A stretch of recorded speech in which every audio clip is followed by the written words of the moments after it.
ভালোবাসা শুধু অনুভূতি নয়, দায়িত্ব আর সহযোগিতাও। যে ভালোবাসা মানুষকে শেখায় ও উন্নত করে, সেটাই সত্যিকারের প্রেম। একটি ছোট্ট গ্রামে থাকতো আরিফ আর মায়া। দুজনেই একই স্কুলে পড়তো। আরিফ পড়াশোনায় খুব ভালো, কিন্তু মায়া ছিল একটু অলস।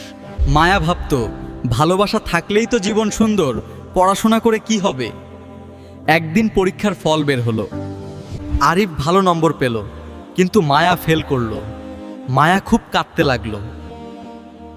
আরিফ বলল, শুধু ভালোবাসা থাকলেই হয় না, নিজের দায়িত্বও নিতে হয়। চল, আমরা একসাথে পড়াশোনা করব। এরপর প্রতিদিন বিকেলে তারা একসাথে পড়তে বসতো। আরিফ মায়াকে বুঝিয়ে দিত, মায়া মন দিয়ে শিখত।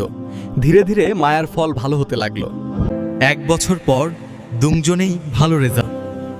মায়া হাসি মুখে বলল, আজ বুঝেছি, সত্যিকারের ভালোবাসা মানে একে অপরকে ভালো পথে এগিয়ে নিতে সাহায্য করা।